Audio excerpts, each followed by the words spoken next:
The truth is, most of the diseases we have are caused by our mind. Rather would have the physiological disease than the psychological or psychosomatic disease. Now, those are two different diseases, two different cures and causes of disease.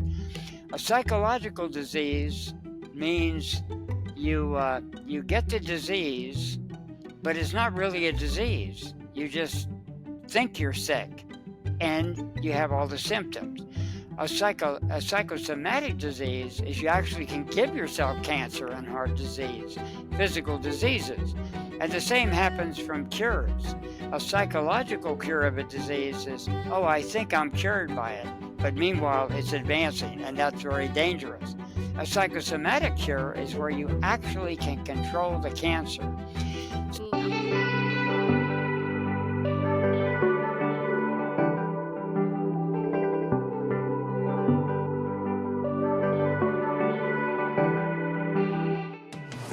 Aloha and welcome back to another show, guys. Today we are diving into a fascinating and thought-provoking conversation about the intricate connections between trauma, health, and how the mind can play a pivotal role in overcoming physical ailments. Our special guest today, Adam Bergstrom, he's no stranger to the show. He's a seasoned expert in alternative health and mind-body techniques. He joins me to explore how unresolved trauma can manifest in physical disease and how mind-hacking techniques can help heal these conditions. Adam has dedicated years to studying the profound impact of psychosomatic diseases and the subconscious mind on our overall well-being. We'll also touch on the challenges of conventional medical wisdom and even the mysteries of reincarnation. So get ready for a deep dive into topics that challenge the status quo and open up a new pathways for self-discovery and healing. Before we dive in, don't forget to follow, subscribe, and review, and share this episode with those who might find this interesting.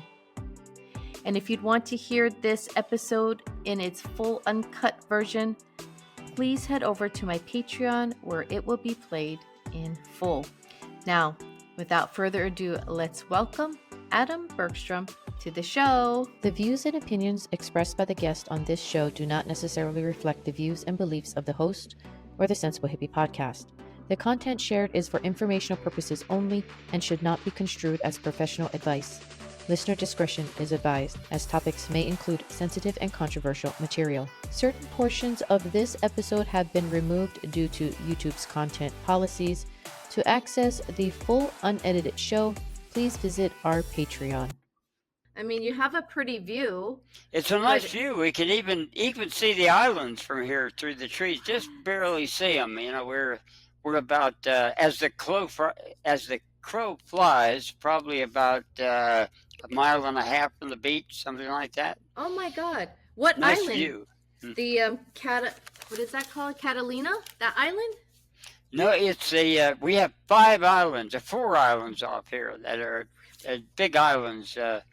Where at one time they actually found that there were mastodons on the beach, wow.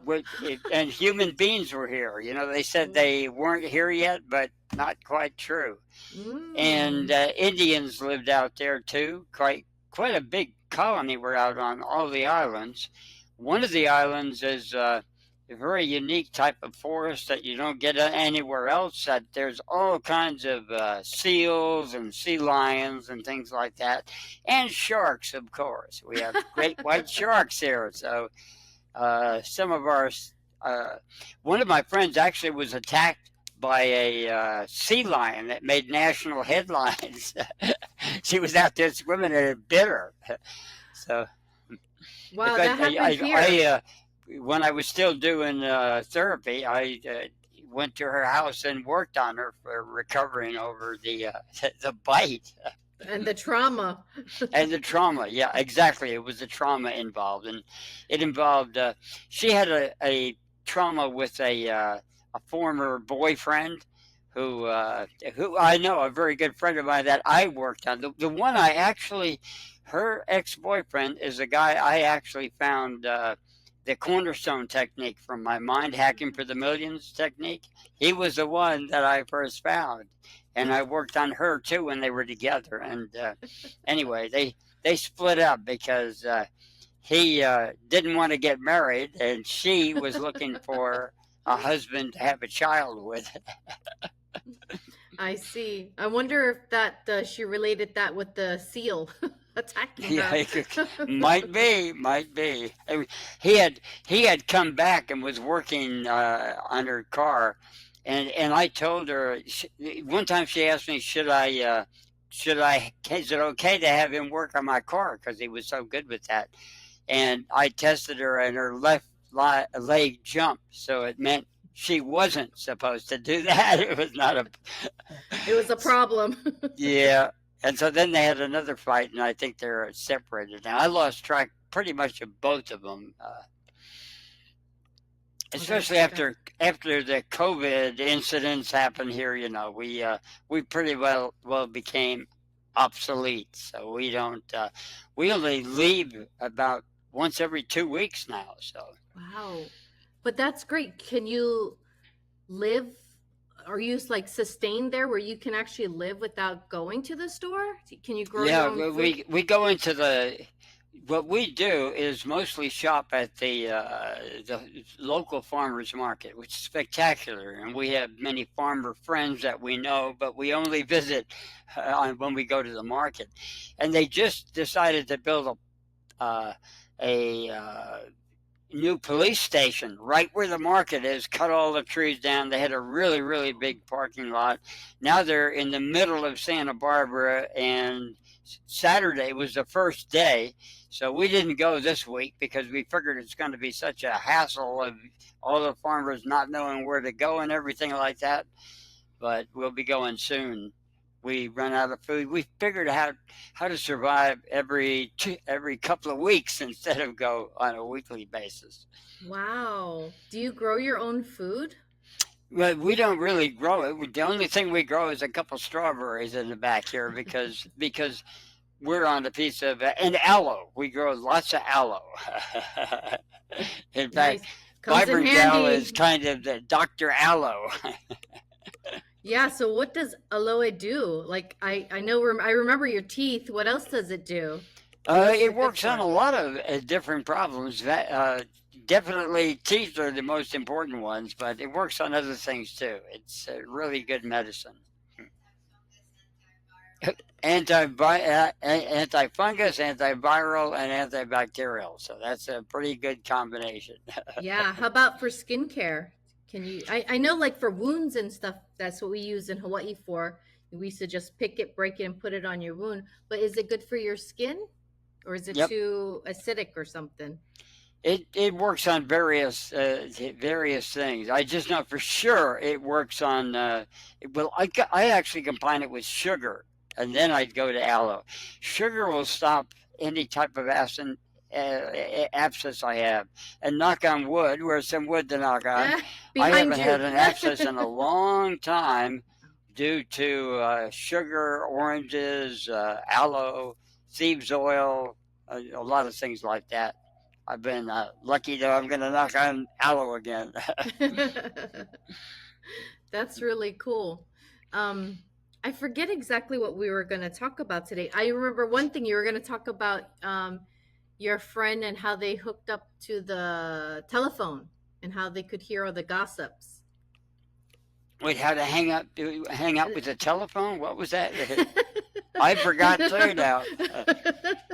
I know we were talking about woo-woo things, and I've been particularly into. I found out details of one man who was buried for 40 days and 40 nights. I don't know if we had talked about that or not. Yeah, we did. We touched it. Yes, we did.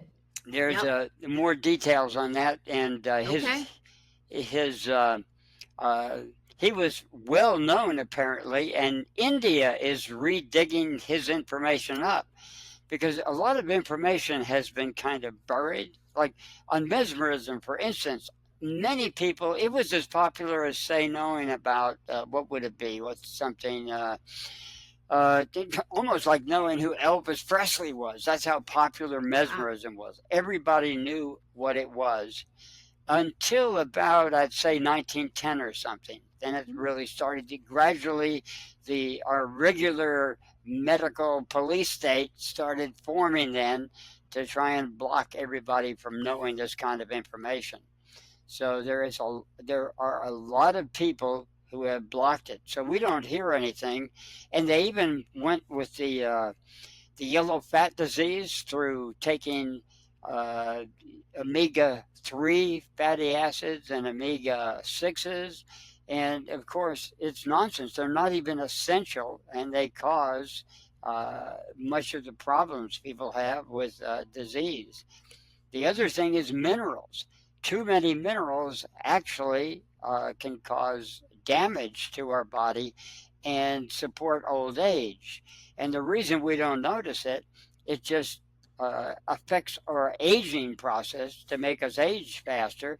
So nobody really notices. You know, they might just knock 5 years off their lifetime. So instead of making it to 100, they're 95 or 98 or rather 88 or 78 or 68.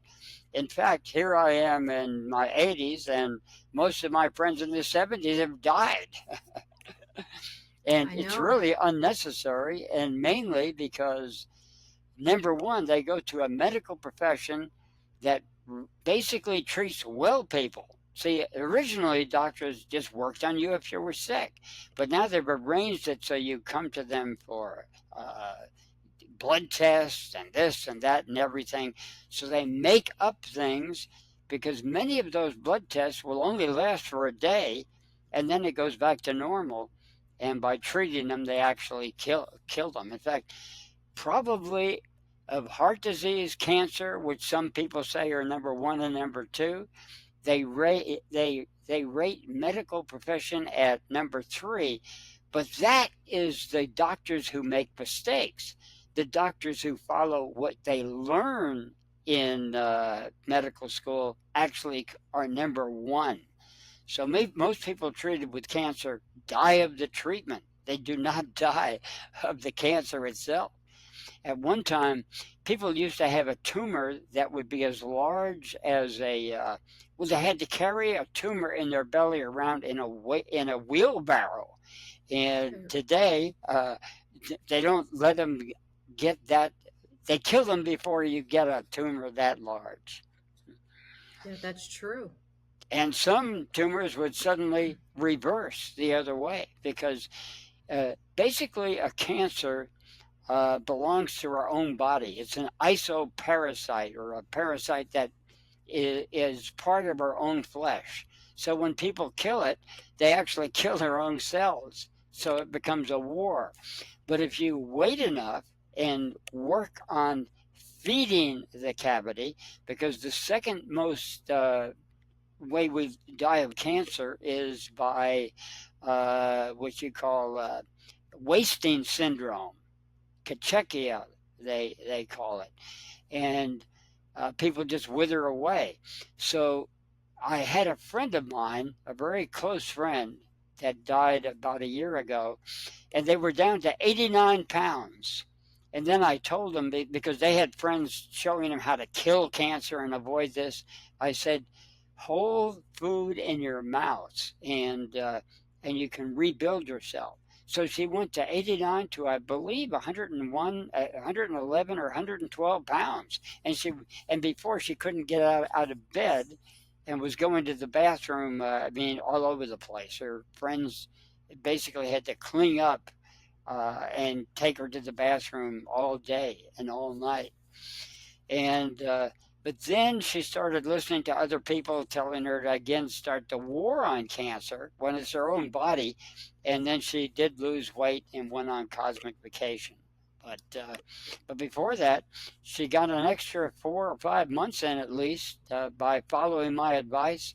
If you just hold things in your mouth, your stomach, which won't work because of the cancer, can actually digest many foods through your mouth. And so a lot of people would last a lot longer staying away from the doctor as much as they can and simply out eat the cancer. Interesting. Is and you don't have to worry about not saying certain things. I can always edit part of it, and I just started a Patreon. I didn't put it on yet, but I have a Patreon that I have to put another episode on there because he talked I would get banned if I put that out there, put it that way. But I don't want to stop a person to talk and tell their story. So it's better for me to just put it on Patreon for free. I'm not going to charge them. This is for free, but that way they can say what they need to say without being blocked and me not Okay. getting canceled. So Right, yeah, so I know they do that a lot. Recently, I made friends with have you ever heard of someone named Kim Fahey? I don't think so. He's one of the most remarkable remarkable people I've ever met. I used to follow him. He built a house out of poles. He was a phone man in Hollywood, so he knew just Yes, about you everybody. told me. This is the story that I was telling you about, that you were going to talk about the phone guy. Yeah, About all okay, the yes, that's it. So yes, so go ahead. that's right. Yeah. His name is Kim Fahey, and he wrote a book about Hollywood that I ordered. And I used to follow him when he had phone hands, and he disappeared. Now, I thought he had died or was sick because he's suddenly gone. And this was in 2019, I think August 21st of August 2019. Well, recently, I went over the phone hinge information, and I found that he had been canceled. He had a little note there. And so I went to that address, and there he was. So I got excited and reconnected with him. And since then, we've been doing some things on Messenger where I said I was really a follower of his. He recommended his book again. I ordered the book. It's about 600 pages. And he knew everybody from Stan Lee to Rock Hudson, almost everybody. And he's quite a businessman. Like, even when they put him in jail for just building a house illegally, they put him in jail for 5 years. But he got community service for several years where he would work 6 months at a time here and 6 months at a time here. And he basically was able to figure out how to use that to actually help the sheriff's office and become a businessman even while he was doing community service. One of the most remarkable people. So if you ever read some of his blogs, and right now he's in a little trouble because he kind of criticizes the things that Facebook is not allowing. Now, in an animal, this lipofuscin is so uh, uh, accurate that you can tell other animals how long they live by by how much lipofuscin builds up, because most animals have one steady diet. Now, human beings, it's a long difference from a vegan to a keto diet person. So we have the ability to control that, and we age at different speeds.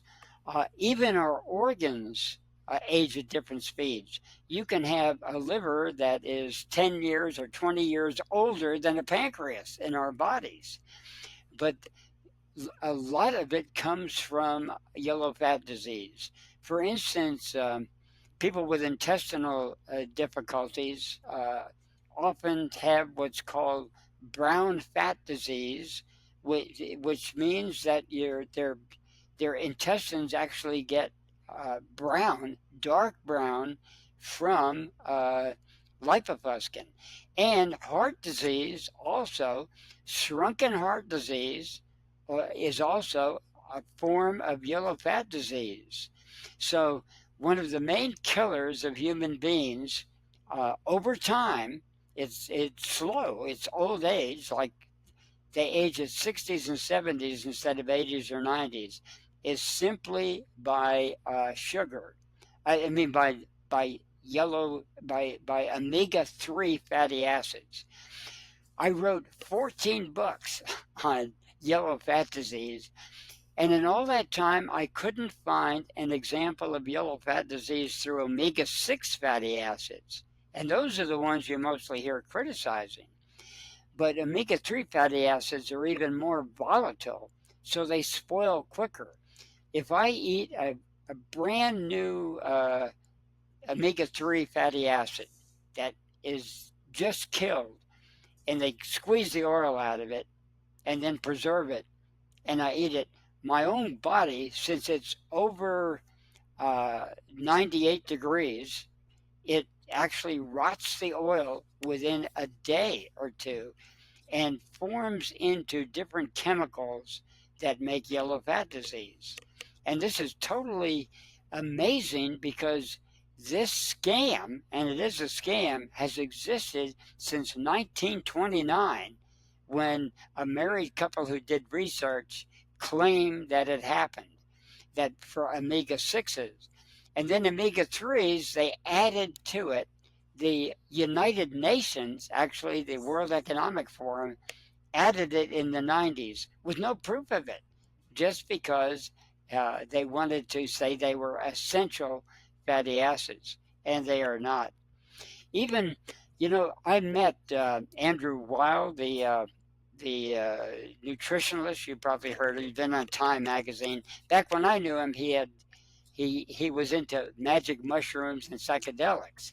So I hung out with him and even crawled up to Swami to Muktananda on her knees for an interview, a private interview with Muktananda, and he was balding, so the Muktananda said he was going to make a lot of money because he was bald. Well, I got bald and I didn't make a lot of money, but he did. So he became famous, and mostly what he said about black pepper and other things are harmful to us. But for some reason, he fell for the omega-3 fatty acid thing too. Almost everybody did, except for Ray Pete and a few other people and myself. Other people just think it's actually for your health, and yet it's a major cause of heart disease, a major cause of all the forms of dementia that you can imagine, like again, Parkinson's, Lou Gehrig's disease. All of these are actually caused by omega-3 fatty acids, and sugar can actually help someone with diabetes from dying, because where does the sugar come from? If you look at what's happening, how does the sugar get in the urine?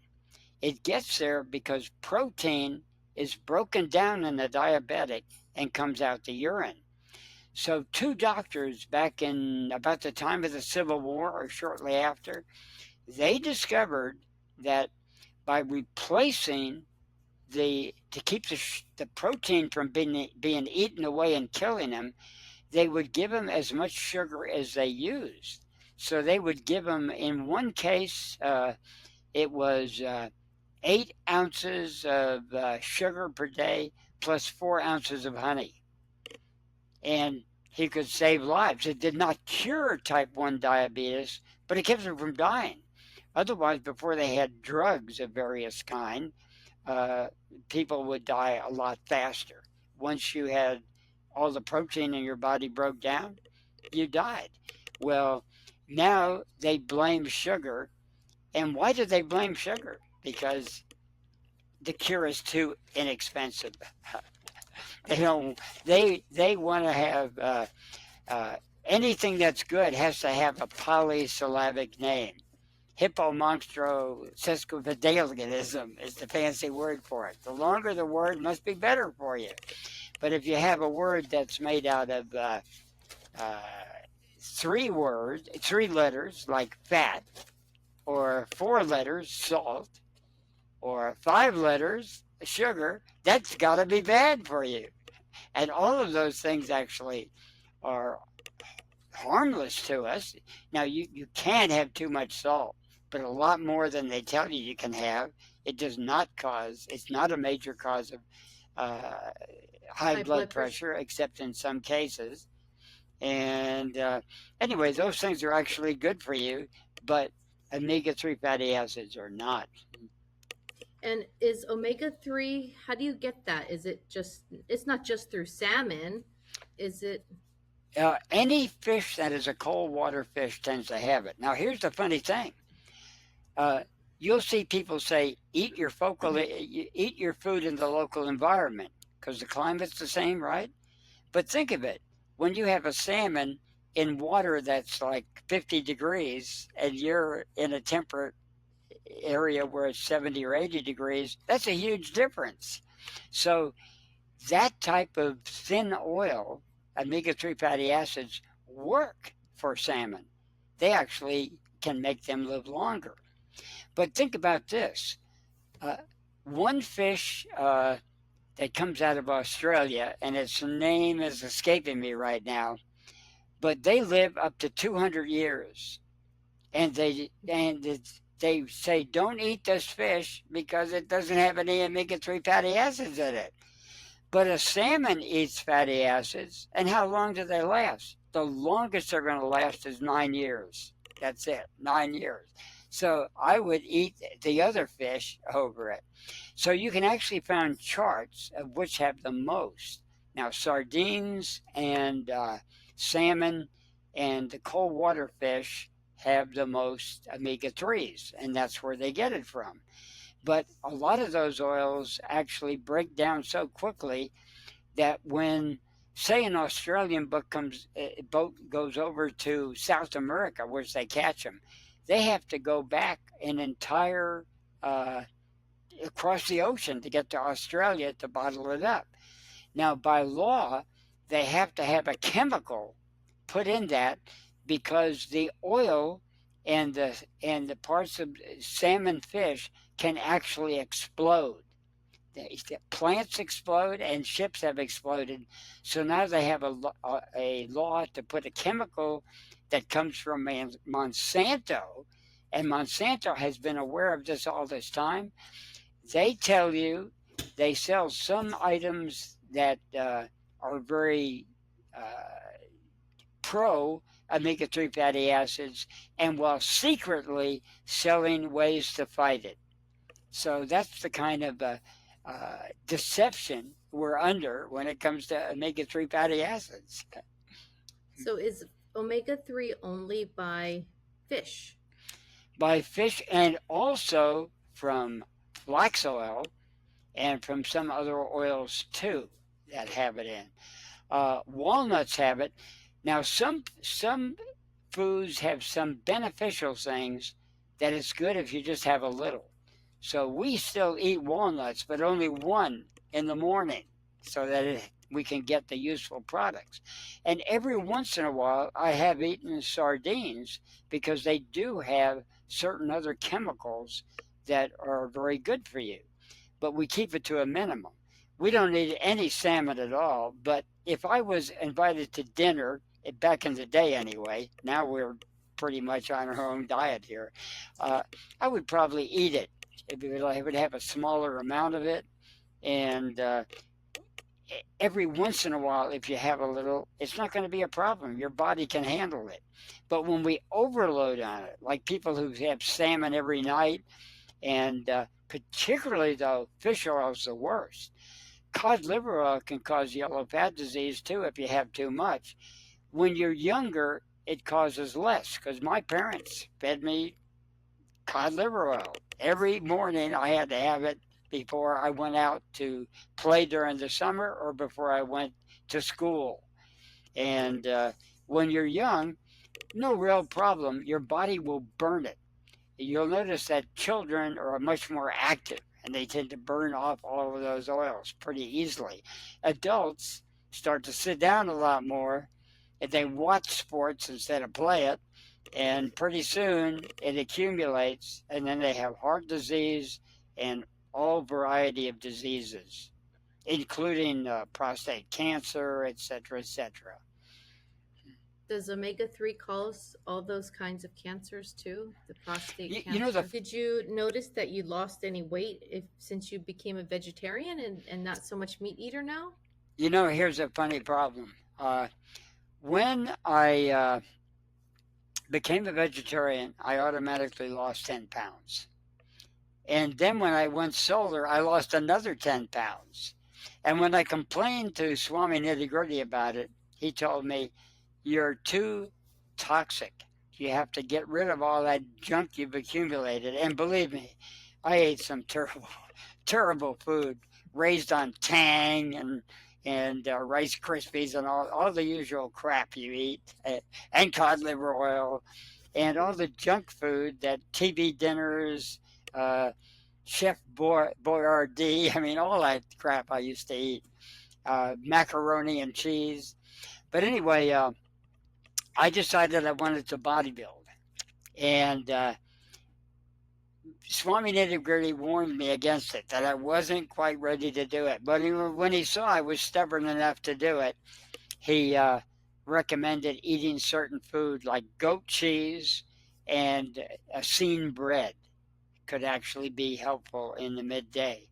Because your muscle foods, if you want to gain muscle foods, your midday foods are ideal.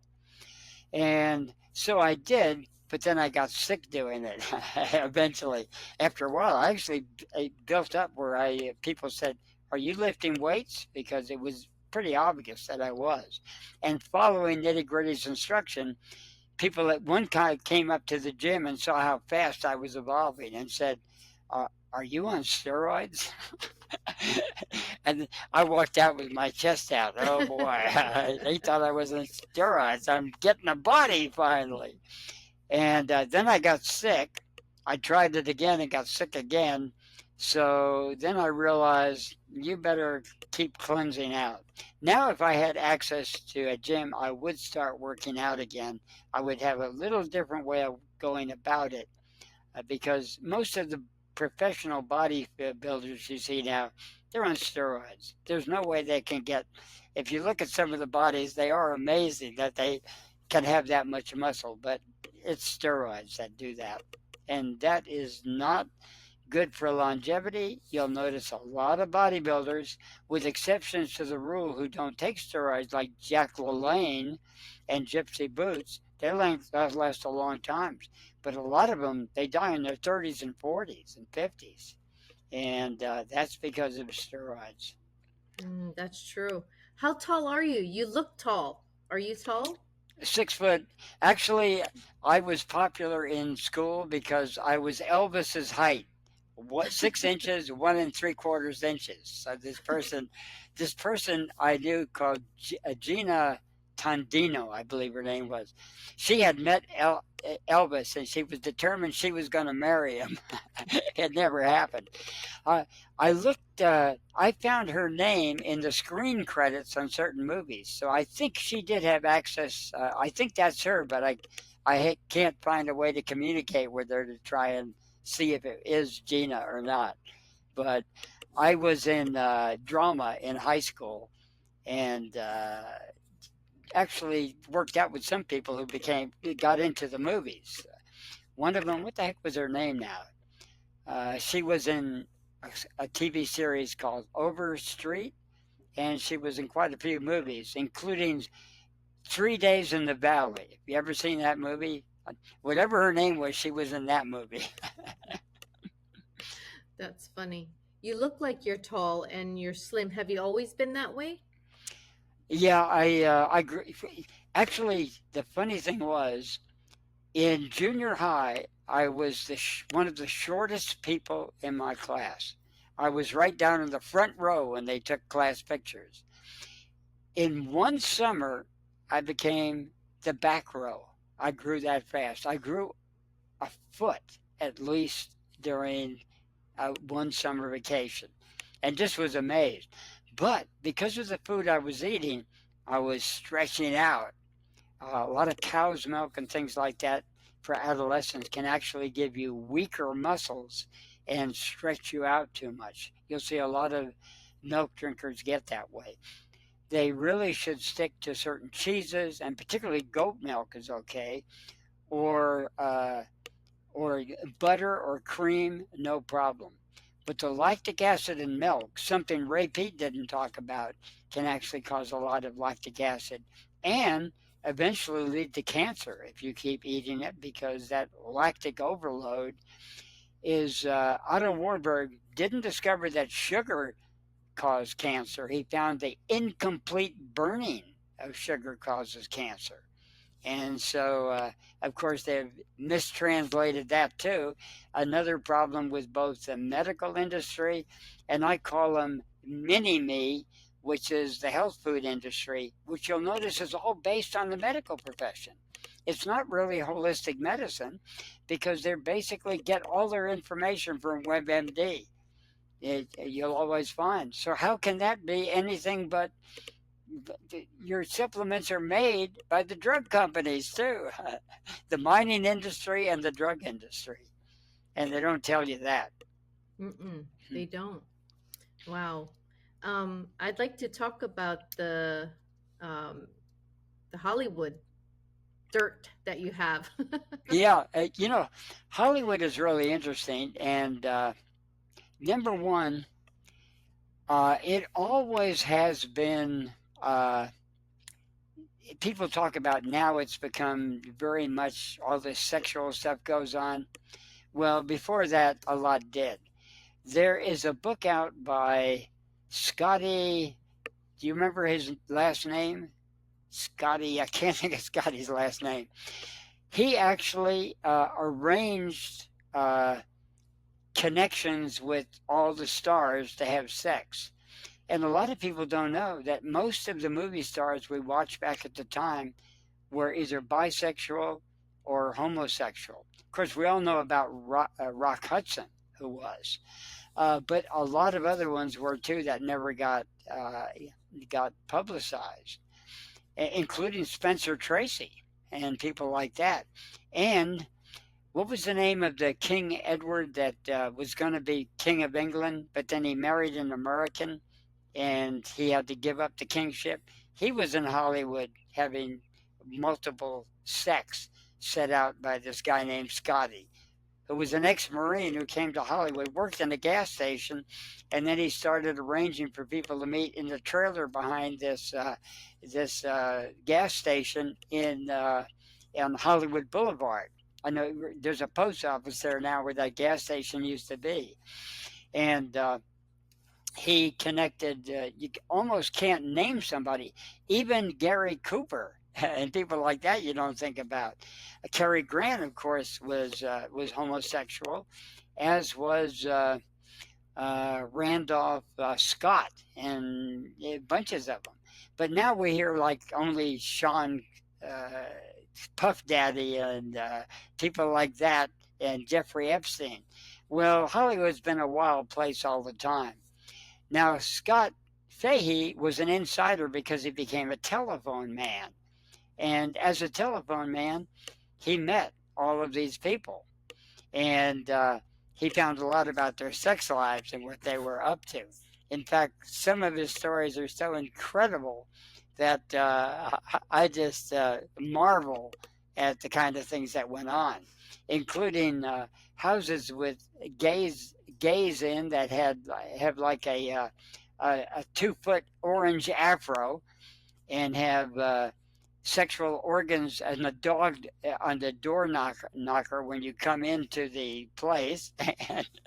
Anyway, all I can say is what's so interesting about Kim Fahey is by being a telephone operator, he got to meet all these people because he basically had the Hollywood Hills and Beverly Hills as his particular area.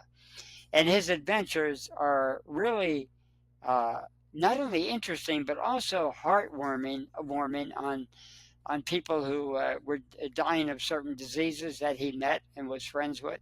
Like Rock Hudson, he became such a good friend on, and he avoided all the homosexuals at Rock Hudson's place by going to Hollywood Magic, a place I used to buy magic gadgets from too. And he got fake snot, bloody snot. So he would wipe it on his face and some on his hands. And when he would go there, the gays would come up to him and to go, "Ugh, that's disgusting." So Rock Hudson knew what he was doing, and they became buddies. He even played Santa Claus for Rock Hudson during Christmas 3 years in a row. But when Rock Hudson finally died of AIDS, uh, he wanted to see Kim Fahey before he died. And he came to him, and all he could say was goodbye. He didn't have enough strength to say anything else and died shortly after. So Kim Fahey just says it met everybody. Recently, when we were on Messenger, I told him how much I was a follower of his blogs. He wrote me that just for fun, I have a detective in me from watching the Rockford Files. Did you ever see a show called the Rockford Files? I heard of it. I remember I it. loved it. It was the best television show in my estimation ever. But I wrote, I watched the Rockford Files, so I'm kind of a detective because I wanted to see if he knew James Garner. He did. He actually came out to the Newhall, Saugus area and hung out with him and a guy called the Jackknife King who recently died. The Jackknife King was in the first real movie popular by Steven Spielberg about Dennis Weaver is being chased by a maniac in an 18-wheel truck. Well, the Jackknife Club, who was a guy who was a close buddy of Jim Fahey, could take a truck and turn it sideways and slide down the highway sideways without overturning the truck. And no one else could do it. So Hollywood hired him for a variety of movies when they needed a stunt scene of a sideways truck coming and even running over other cars and things like that.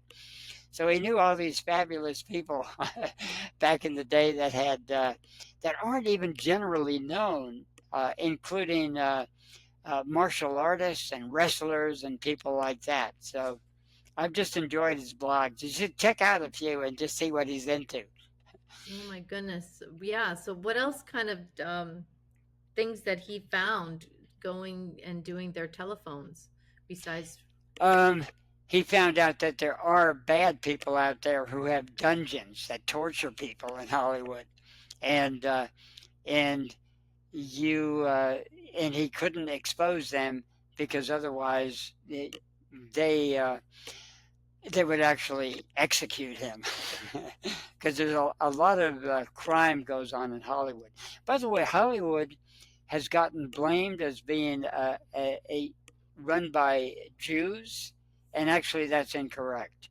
What happened is the Jews were driven out of the movie industry in New Jersey and New York by Edison, who basically said you can't use our equipment. So they went to Arizona, and Arizona did not work out, and so they ended up in Hollywood. So at first it was a Jewish ghetto because no one else would accept them. Even they couldn't go into parts of LA. It was very racist back in the day. Anti-Catholic, anti-Jewish, anti-black. They were one of the most bad places for the Ku Klux Klan in the nation, surprisingly. Well, after a while, the unions started getting strong. So most of the producers at that time, with a couple exceptions, were Jewish. And they decided to hire the mafia to come over and fight the unions. Well, guess what? The mafias took over. So Hollywood, until the 80s, was actually run by the Chicago mob, as they ran Las Vegas the same way. Bugsy Siegel, all those people you hear about, they ran L.A. And the Jews got blamed for all the problems. But what they did is they used the film goers because they needed propaganda for the Second World War.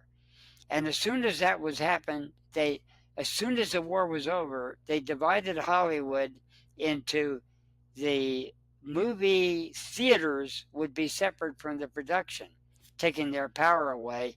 And meanwhile, the mafia took over through the Teamsters, which they could challenge any movie production company like MGM or Paramount by simply telling them, uh, we won't deliver any material to your movie sites because the Teamsters are the ones who drive the trucks. So anyway, Hollywood now has been basically turned over to the Chinese. And I won't talk about that too much because even talking about them now is a problem. So I tell you, our free speech is definitely being challenged. And our devices are listening to us too. So, I mean, they can hear us at home in your private, talking to your spouse or whatever in your private home. Your phones are still listening to you. They can do that. Yes, we're very careful to it. We put you see, before we start the show, I put a thing over the screen that's black when I first tuned in, because we know there's picture, and also we're careful what we say, because surveillance is getting so complete now, and they want ultimate surveillance through bank account and everything else, and they're working on it. And the court system is really bad. I don't know if you've heard about this case in Australia, and I think I can talk about it. A woman sued the government for some reason. So she won in a jury. But the judge said, okay, but I'm only going to reward you 4,000. And by doing that, it means you technically lost. And now you have to pay the court expenses of $120,000. So to win like $20,000, she ended up having to pay all the court, and now is stuck with a $120,000 bill. And by the way, a friend of mine made that same mistake. I had a friend that actually was married to the family that founded Tokyo. So her last name was Tokiyaka. And at one time, she found out that her house was built unsuccessfully. So she sued the company that built the house. But then the company that built the house countersued her, and instead of getting any money out of the deal, she was $100,000 in debt suddenly. So she changed her name and moved out of the country. And when she came back, she was under a different name. I even forget what her second name was. She finally, unfortunately, did die of cancer, but she was a good friend of mine, and she should not have sued. It really messed her up. I think it actually contributed to her death by cancer, too, because she was in shock over losing her house after so many years. That's a shame. That really is sad. Is there any connection between warts? Like some people get warts. Is there any connection between warts? What is that? Like to cancer or anything? Is that the same? Warts are actually made often by the mind. And one of my favorite stories, the medical profession quotes Francis Bacon as being the first real scientist, and that he started the scientific method. Well, I came across a story of Francis Bacon that was actually remarkable. He was born with a collection of childhood warts that he'd had since a child. But then he got a big wart. And so he was with a lady that he visited that said, I can cure them for you, the wart, the new one for you. So she took a piece of cut meat, exposed it to the full moon, and then fed it to him. And his wart went completely away, and all of his childhood warts too. So here is someone who is known for science doing really woo-woo crazy things. The truth is, most of the diseases we have are caused by our mind, rather would have the physiological disease than the psychological or psychosomatic disease. Now, those are two different diseases, two different cures and causes of disease. A psychological disease means you get the disease, but it's not really a disease. You just think you're sick and you have all the symptoms. A psychosomatic disease is you actually can give yourself cancer and heart disease, physical diseases. And the same happens from cures. A psychological cure of a disease is, oh, I think I'm cured by it. But meanwhile, it's advancing, and that's very dangerous. A psychosomatic cure is where you actually can control the cancer.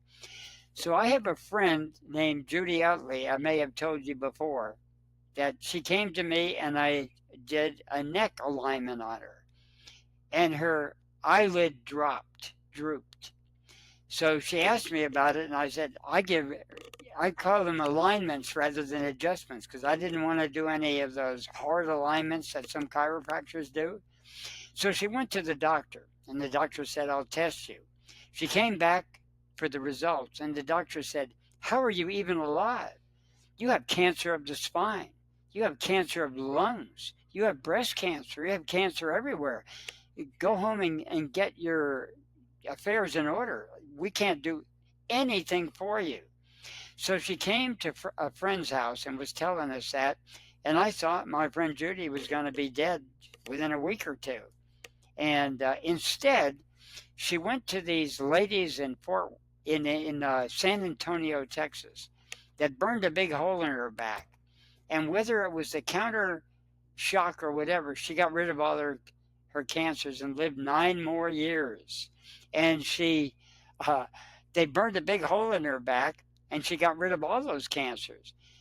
Yearly, she went and got medical tests to see if there was any cancer in the body, and they kept looking everywhere. They said, this can't be. The medical profession said that. The doctor who diagnosed her got lung cancer. And Judy tried to tell her to go to these two ladies, and he didn't. So he died within 1 year. She told me she wanted to live till she met her soulmate. She met him and died right after. They both died and left together.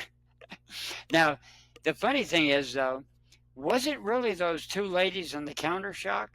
Michael Tierra, who is a well-known herbalist, he's written books and he was at Esalen for years.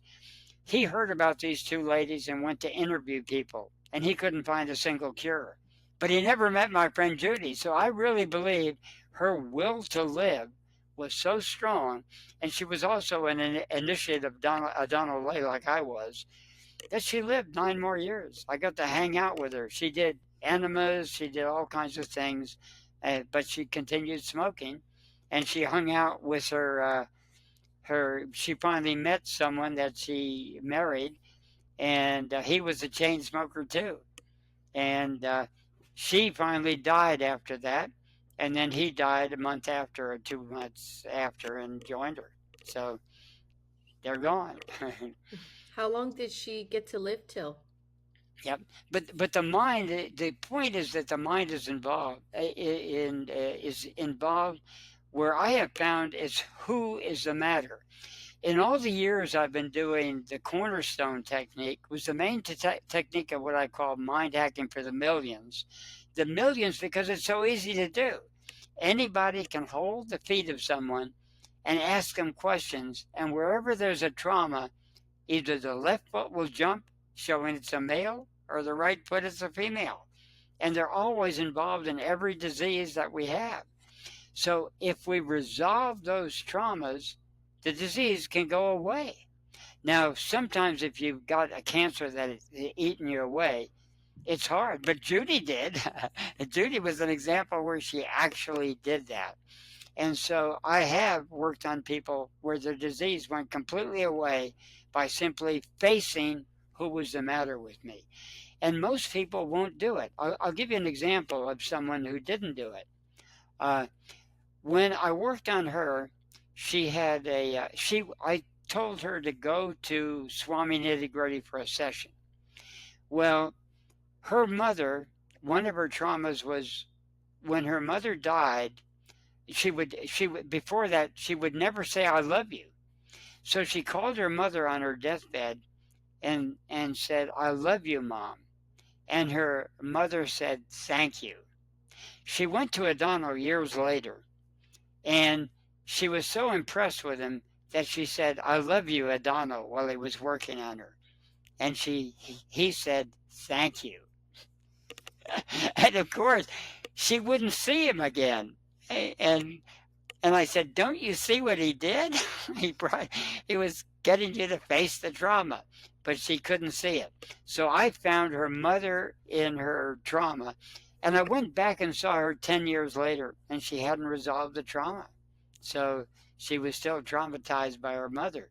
So many people, even with mind hacking, with the cornerstone technique, the person has to do something or forgive or let go on a biological level, or they're stuck with the disease. And I have never found a disease. I believe in the 99% rule. There's always an exception to the rule. But I've been doing mind hacking since I first discovered, I actually discovered it earlier, but I started doing it as a profession in the mid 1980s. And I've never found an exception to the rule that someone with fatal diseases or minor diseases has not had a trauma with a who's the matter with them as being the primary cause. Never. And if a person can overcome that trauma, they have a much better chance of curing incurable diseases and minor diseases too. That's true. How about mold? Does that It's cause a lot interesting of because you just read my mind because I was going to tell my own personal experience with that, and I think it was actually mental. But the first time, uh, the first time I had a mole as a high school student, I used to have two moles right here on my chin, and they were very dark, and one of them grew a great big black hair out of them. So I read about uh, castor oil putting on it would actually get rid of it. And I didn't know that supposedly you were supposed to use an unrefined castor oil. So I went to the pharmacy and just got castor oil and I rubbed it on them. Within 2 weeks, they were completely gone. The color was washed out of them. You could still see the bumps and the hair growing out. And eventually, the hair took about 5 years to go out, but you couldn't see the moles except for that one hair, and I would shave it all the time. Finally, the hair started growing out, and I could, for years or decades, I could, if I went closely to the mirror, I could see the raised areas. Now they're completely gone, so they disappeared. Now, I think that was in my mind because I tried it many times after it didn't work. But now let's get to another story that happened to me. I have a mole here that is very annoying, and I had one right under it that looked like a melanoma. It was jet black, and I became concerned about it. So I took, instead of castor oil, my friend had a type of a healing salve, she calls it, made out of several chemicals, and I applied it. And it fell off my face by morning. I woke up and looked in the mirror, it wasn't there. I had to go back in the bed and find it in the bed. So I figured, well, I'd work on this one. For some reason, this one, parts of it fall off, but the whole thing is still there. Now, Swami Nitty Gritty claimed it was karma on a lot of the moles. And so I don't know why this one will not go away, but without surgery or whatever. But I have put things on it and actually had part of it drop off. It just won't go completely. Well, that so-called melanoma, it was so black, I assumed that's what it was, and it was very irregular. It just fell off my face. Here's another incident. One time on my tailbone, I had this rough spot, and it bothered me, but because it just stayed there over a year or two, and didn't change, I didn't think too much of it. Finally, one morning I woke up and it was, instead of the size of a dime, it was the size of a quarter. And now I was concerned that it was some kind of cancer or something that was not good for my body at the very least. So I applied some of the same healing salve and it was gone in the morning. I was just going to apply that and then try all other types of thing. And I said, the only thing I know about is the healing salve. I'll put that on. It was gone in the morning. Now that sounds suspiciously like it was something mental rather than physical. And so, because many times I didn't have anyone to turn my feet at that point and tell me, because it's very hard to work on yourself. Uh, you can feel it, and I have felt certain things, but we tend to not know who's the matter with me. Most people who blame, oh, it's this person, it's actually the other person. For instance, women who are abused by their father, sexually or otherwise, 9 out of 10 times they have a trauma with the mother. And maybe it's because they blame the mother, why'd you marry that SOB or whatever. Whatever it is, 9 out of 10 times. Then I talked to psychologists and psychiatrists, said, we know about that. I found out about it by working on people's feet. In fact, several other conditions I found out by working on their feet. So this is available to anybody without for acupuncture, you have to go to school for 3 or 4 years. For Ayurvedic therapy, you need to go for a few years. For other types of medicine, you have to go for years. In this, anybody can feel right at the beginning and know what a person's traumas are and what causes them and give them advice of how to fix it, because the person's subconscious or unconscious or superconscious, whatever it is, knows the cure for its own disease.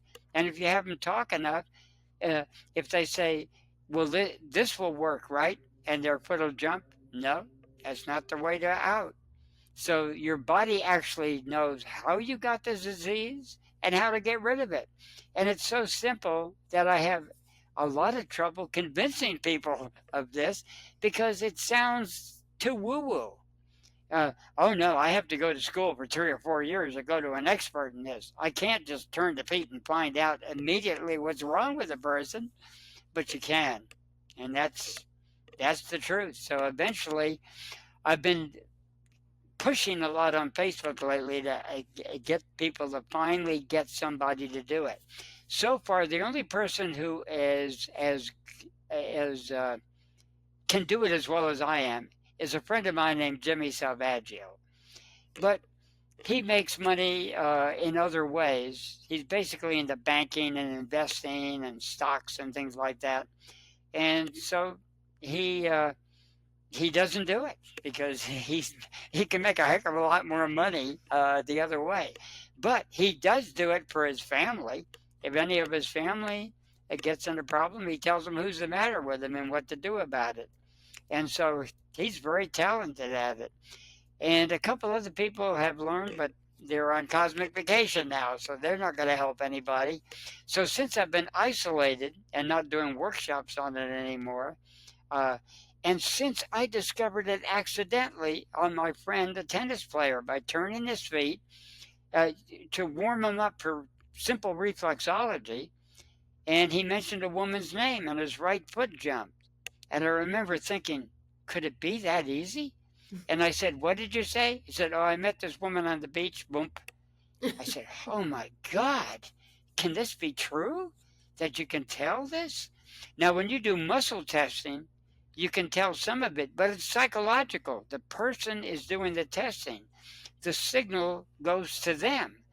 With mind hacking for the millions, it comes to you. All you have to do is feel the feet. You don't have to do anything. I've been with people who claim they can tell that by the scalp moving, cranial therapy. They can't. One woman, she said, I can do that too. So she felt my scalp. I got an hour of treatment. She couldn't tell anything. I got her on the floor, turned her feet, and in less than 5 minutes found out she was traumatized by her mother-in-law and her mother both. And she was crying her eyes out about how they had traumatized her. And yet, with the cranial therapy, she couldn't do anything. So I don't even know what she did on my head, but she certainly didn't find the trauma. So uh, when I wrote the book Yes, No, Maybe, I lived with my friends Jim and Von Harding, and Jim Harding was so fascinated with how I was doing that anybody who came to the door was fair game. The the phone repairman, the computer guy, the person who must gave shampoos to their dogs. They say, "Hey, you want to lie down on the floor and have Adam work on your feet?" and so, and I'd find their traumas within 5 minutes or so. So I worked on their kids' high school friends. I worked on everybody. I did that for free, and a lot of times they would set me up for sessions back in their guest house where I lived at the time, and so I saw a lot of clients. But it's so amazing where you can find out a physical disease like a urinary infection can be cured if you face who's the matter with you.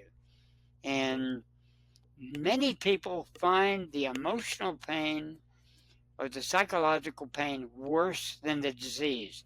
They would rather die of cancer or of heart disease than face the person involved that they can't get over. A lot of people know that with heartbreak. They go commit suicide after they break up with a girlfriend, even that they only knew for a matter of months, uh, much less being married and having those kind of traumas happen. So, or their child dies and then they die after. Look at Debbie Reynolds. Debbie Reynolds died the next 2 days later after her daughter, Carrie Fisher, died. And recently, the same thing happened. Someone's mother died right after their child. It was just in the news a week or two ago. So it's not even an emotional trauma. Our emotions are fine. It's a psychological, the mental problem. Emotions are not toxic. They're there to protect us. So we have like play and lust and caring and anger. They serve a purpose. But for instance, a masochist, they want to be tortured. How do you torture a masochist? Don't torture them, and then they're tortured. So obviously, that's not an emotion. That's a psychological interpretation of what the emotion is going to be. And so, for all you hear about emotional traumas killing people, it's actually the psychological trauma, which in yoga is one chakra up. The psychological is in the abdomen. It's called the lower mind, which many martial arts artists take advantage of. That's a nerve setter that can act faster than going through the brain. And below that, the emotional center is called the astral body. It's the second chakra. And then we have the physiological one, the ouch, ouch body, is the first chakra. So the consciousness is really where the problem comes. And the cure is by rising above it into what they call the what is it called? Cosmic consciousness. When we get to that level, then we become immune to all the diseases, but we get stuck in certain levels. I call it an escape from the matrix because it really is. Mind hacking for the millions is actually one way to escape the matrix, which is our consideration of what's going on out there. How we visually see things, and we can't get out of our mental fixation through eyesight. 90% of our judgments are made by eyes. When you find a person blind, they're helpless until they learn to use their hearing and learn other ways to get around. That's interesting. That really is. In fact, 90% is eyesight and 7% is sonics. So we do have a certain amount of hearing. Guess what? Touch, taste, and smell are 3% of our consciousness. You take an animal like a dog, they can smell you 3 miles away, or deer or things like that. We have abandoned that by reading and by watching television and being on the computer. Uh, we don't do that anymore.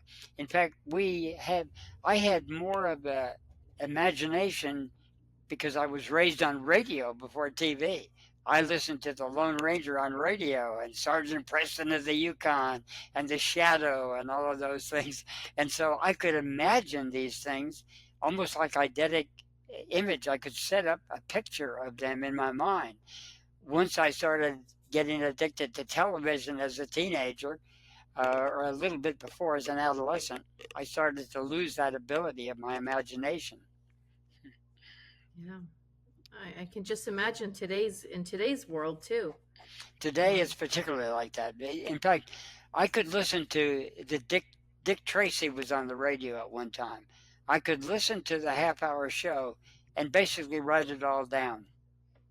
And now, if I hear someone say anything, I forget it. I have to go listen to it over and over to write it, like for one of my blogs or something like that, or look at the subtitle underneath and write it down because I can't remember it. But as a kid, I could remember a whole show and usually remember all of it and actually write the story down.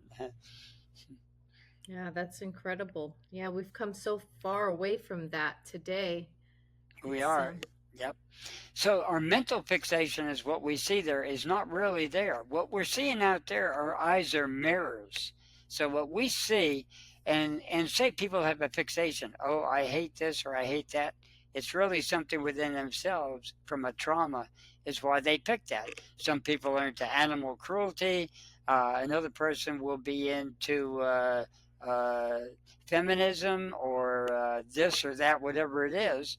And actually, if they go back, it's a trauma that happened to them that set it off, is why they pick a particular. I mean, there's a lot out there to be traumatized for. You can be traumatized on concentration camps, on war, on people cheating you, car salesmen, whatever. It's all out there.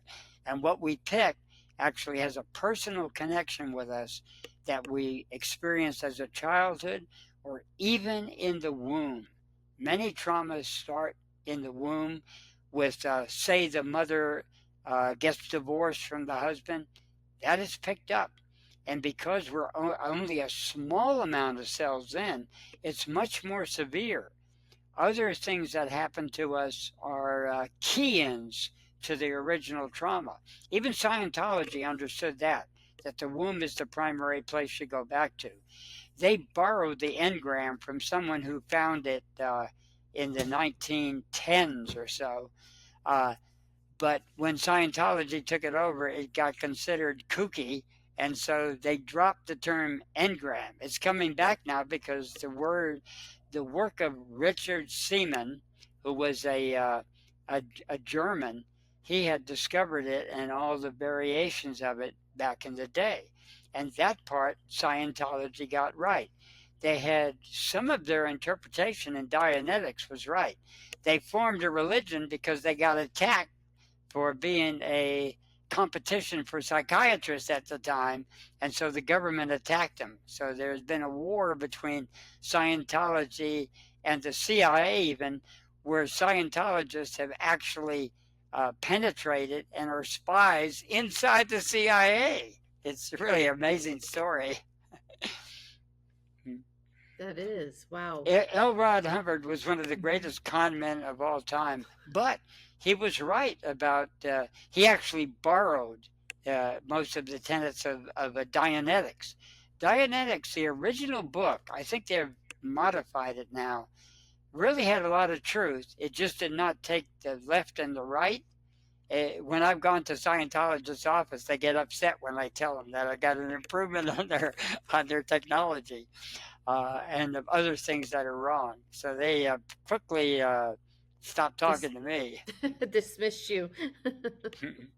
In fact, I'm probably a suppressive person because one time I went to a lecture here in Santa Barbara. They mark you as an SP, which means you're a threat to Scientology.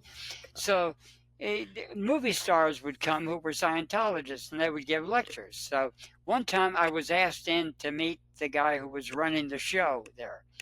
And I said, I would be much more apt to believe in Scientology if I could meet a clear. They always talk about a clear. So behind the desk he went, I'm a clear. And it seemed so funny to me. I couldn't help laughing. So I broke into hysterical laughter. And I'm saying, I'm sorry, I can't help it. And I got escorted out of the office. You ever be in the third or fourth grade and you have a friend across the aisle and you think things funny and you can't stop laughing and the teacher starts yelling at you? Well, that was the same thing that happened. It seemed so ridiculous that this guy was clear. I just could not stop laughing. And I said, I'm sorry, I don't mean to do it, but I just could not believe he was a clear. Was he a clear? I don't even know what that means. Not by a long shot. In fact, many people who claim they took the red pill, not so. And I can prove it from mind hacking. One of my friends went to a very good therapist. I know him. Roger, whatever his last name was. He had a cure for certain things.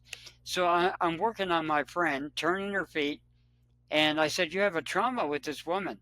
Oh, no. Roger cleared her out of my cellular memory. I said, if I can find it in your feet, she's not out of your cellular memory. And that's how it works. That's how the cornerstone technique can find out if you get another cure. Say you go to some other person who says they can get rid of that. It's a meter. They can come to me or anybody who can do my technique. Did it work or not? No, they're still there. You got to figure out something else to do because they're still there. And I've seen cures where I think I told you about the woman whose arm got paralyzed that I worked on before, so I won't go into that. But total things that are total physical, when they face the trauma, can go away instantaneous.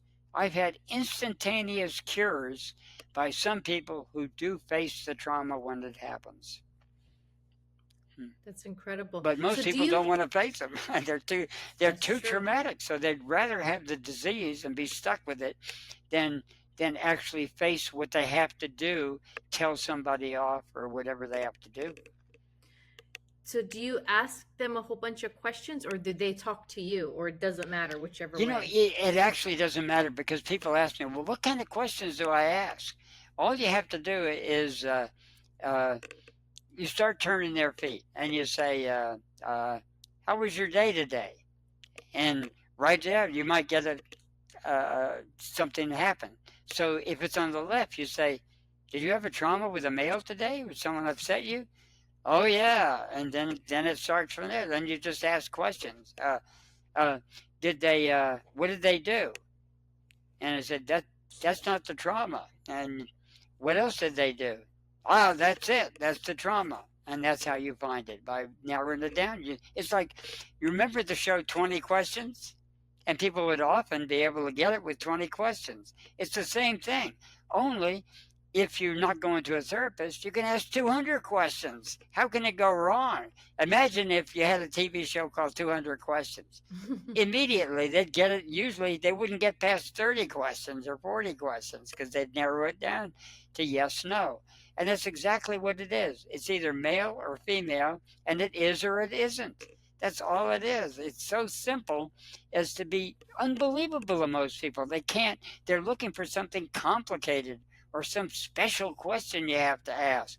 I've just turned people's feet. Hey, did you see Gunsmoke last night on TV? Why is that upsetting you? Well, my husband at that point, we got in an argument watching that show. You're off to the races. It almost sounds like, that game that it's probably 20 years old. I think it's called 20 Questions or something. You think of you think of an object maybe, and you answer the question honestly on this thing, and it will guess by the end. It doesn't even have to take the 20 question. It will guess if you're thinking of an airplane or a Yep. whatever, a pillow, doesn't matter, your mom, it doesn't matter, it can figure it out. And it just blew my mind. It's kind of sounds like that. It is. In fact, that's a good example because that was even done. I've been to parties where people play that as a party game too. It's not just a show. So yeah, that's how it works. And so, if you, when people came to me as a therapist, I'd have an hour to find it. But and I could find you mostly the longest person I ever had to find a trauma was my friend Carol Crosby. It took 20 minutes. 20 minutes, and that was a record. Some people, I had a client one time that had a trauma with her husband and a trauma with their female boss. She used to be amazed.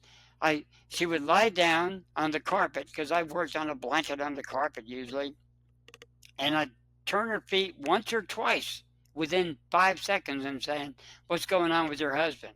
"How do you know that?" "Yeah, we had an argument last night."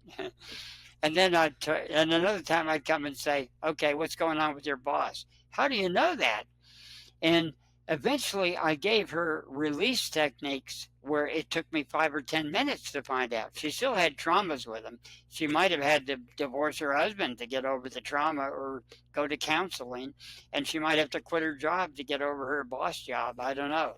But at least she had strategies where it wasn't affecting her health as badly as it was before.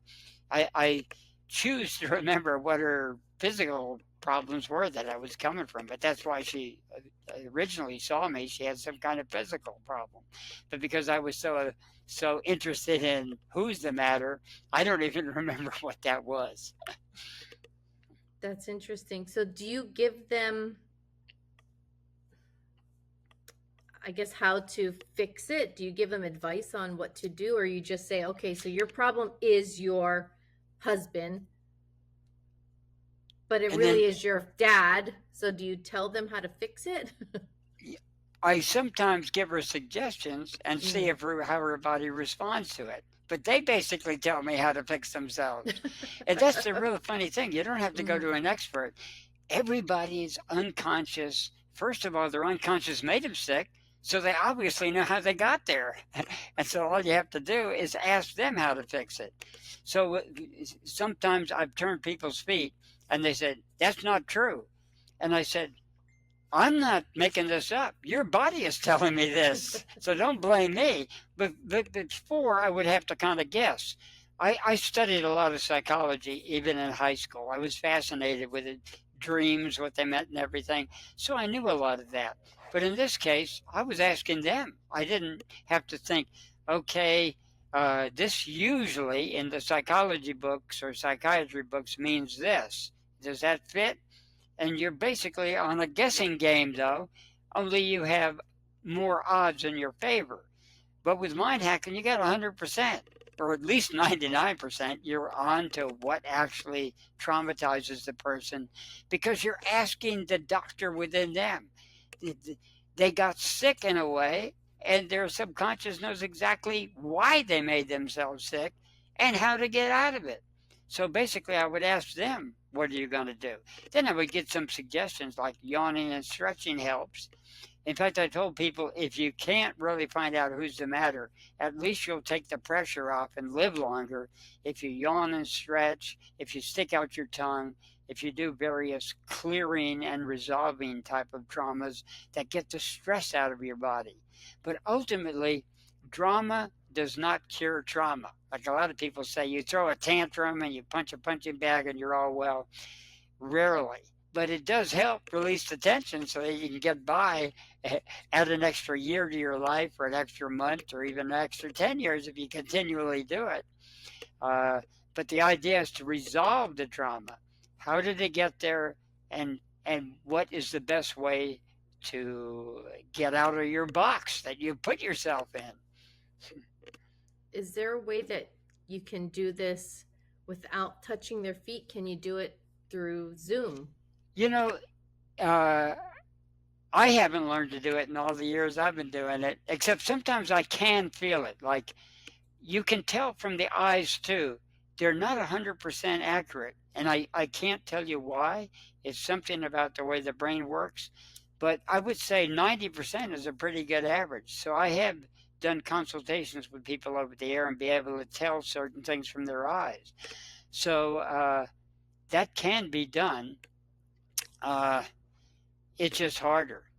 Now you can find out things from the eyes though by looking what I've learned on the eyes, and I don't try to teach people this because it's more involved.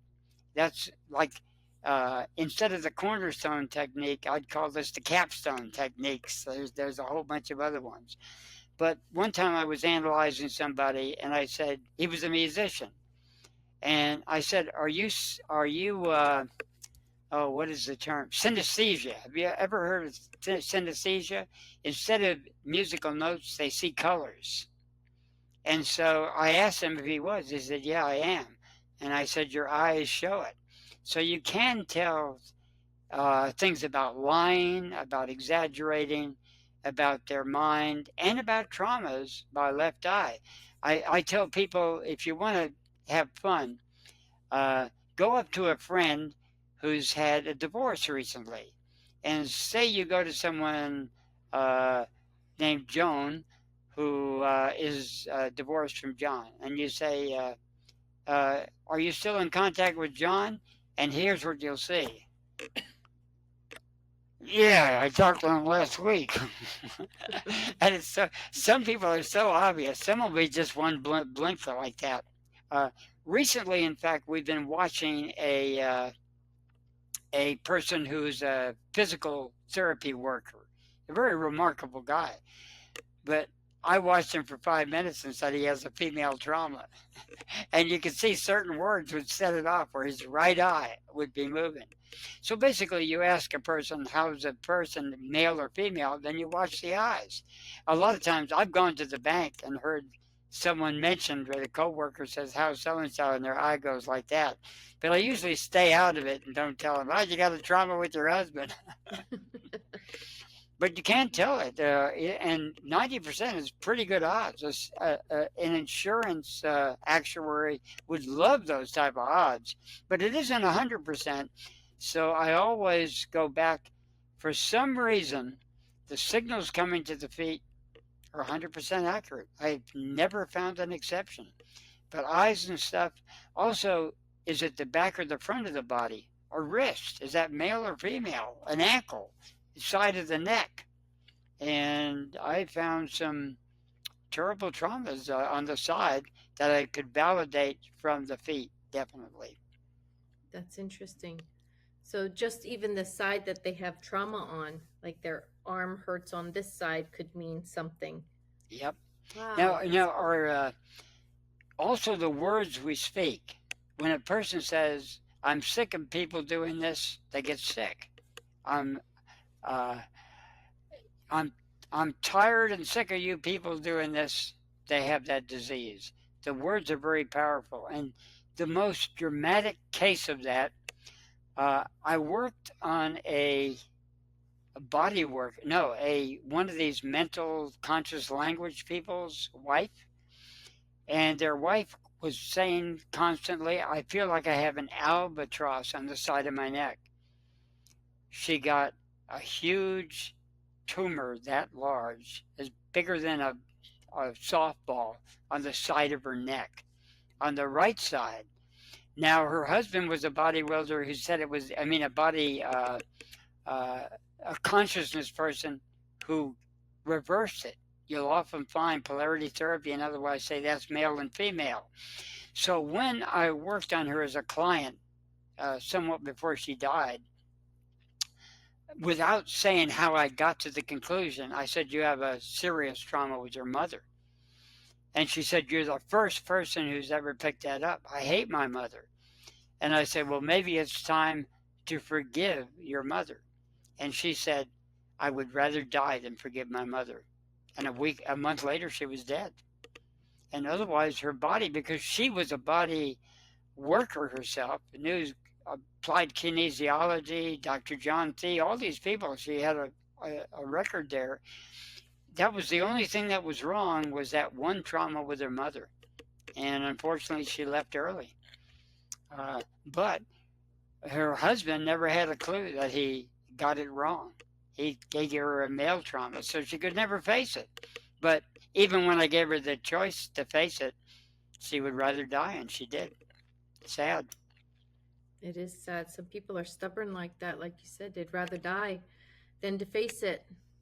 Yeah, it was huge, Mm, huge thing. I mean, just seeing this on the side of her neck mm, was something else. And mm. What am I looking at behind you? Is that a mountain? no, it's a bunch of bushes and trees. Yeah, Looks like a snowy mountain. I couldn't it does tell. the way the light is Yeah. spaced. You can see a Oh, little bit of a palm I see. tree that I Yep. like. Yeah. Yeah. Yeah, and otherwise, but the I light is see. really weird how it does look. It looks like a snowstorm It outside. does. It does. But that's just like the light here with the skylight. When the sun comes in, it gives different lighting. It's strange. Yeah, we have so many windows. If I went over That's here, beautiful.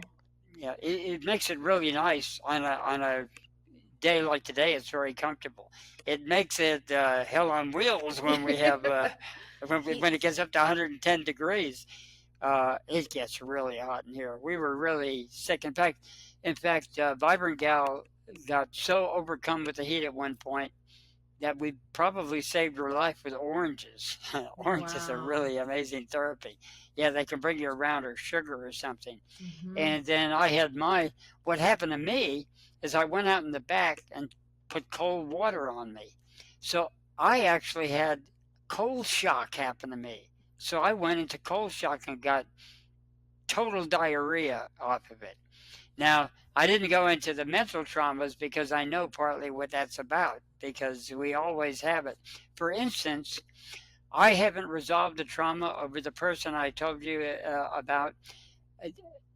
A close friend of mine had gangrene of the intestines, and they had hernias all over the place. Well, including inguinal ones. And I was helping them over the phone, and then I found out they had gone in for a treatment and had died. Within 1 or 2 weeks, I got an inguinal hernia on the left side and still have it and still haven't resolved the trauma. So some of the traumas are so big, you have to do something about it. And I haven't figured out what it is. And I wish I was close to my friend Jimmy Salvaggio so he could turn my feet and find out who's the matter with me. Well, I know who it is. In this case, I do know who it is because it was pretty obvious that it happened right after. Uh, and I had a reaction. I just suddenly started crying immediately when I heard it, and I realized, wow, he was a closer friend than I even thought, because other close friends have died, and for some reason, no tears were there. I was kind of blocking that emotional release, and something lately has happened. Here's a very strange thing. Reading the blogs of Kim Fahey have actually caused me to cry, because some of his stories are heartwarming. Where one thing I admire about Kim Fahey is he doesn't judge you by. He's met enough famous people. It doesn't impress him. He treats everybody from the lowest person to the highest person with the same way. And some of his stories are so heartwarming that I've actually cried when I read it, as I read it. And one of the stories, for instance, he was right after 9/11 happened. He was in Washington State, and he was in line. And because he's a telephone man, he had to carry his telephone equipment, so he was in the slowest line.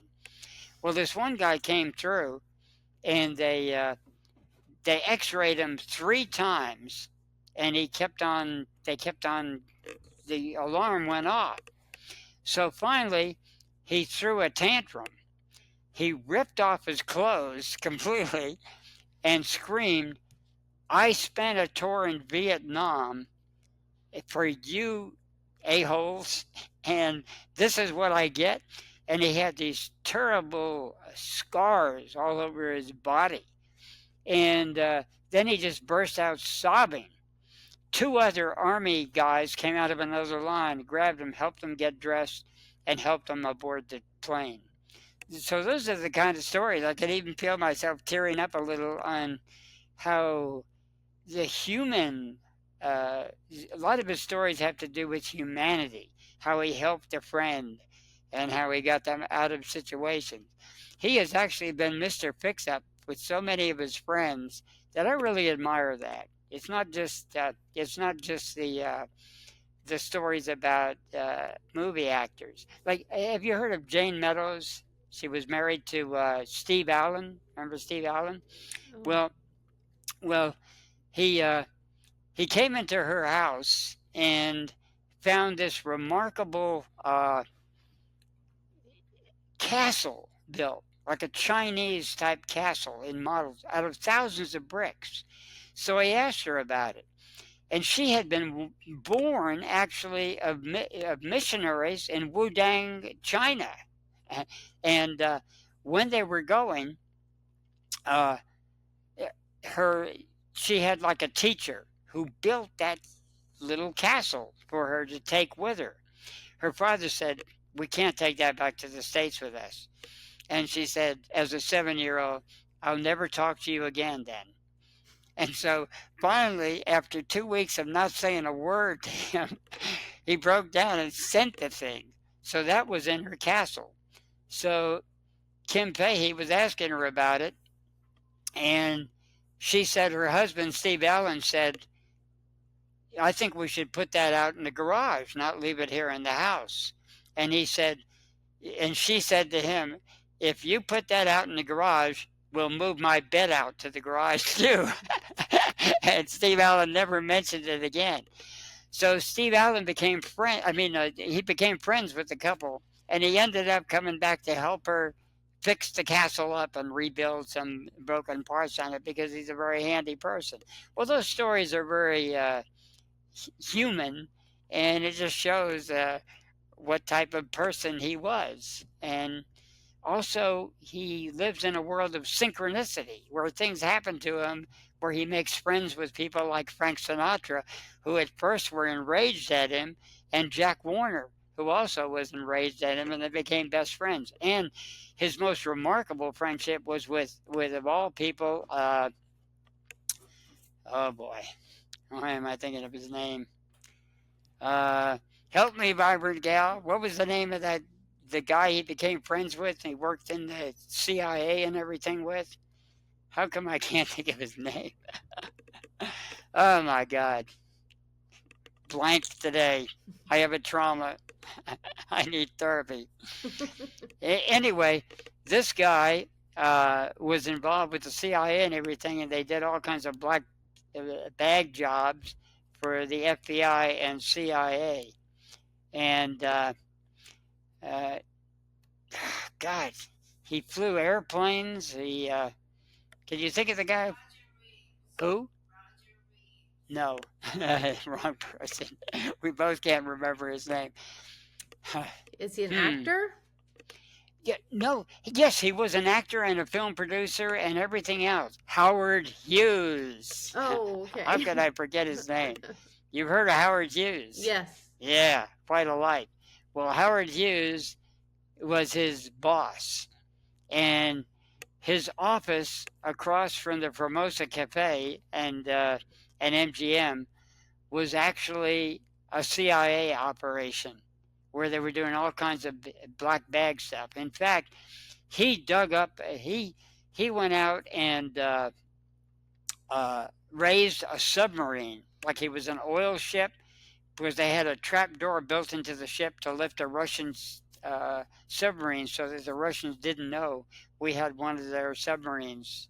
He did things like that. And of course, he broke all kinds of records. The Spruce Goose was that giant plane he used. His life was fantastic. But actually, Kim Fahey became friends with him, and he used him on black bag jobs where they stole things from the from various companies for the CIA and the FBI.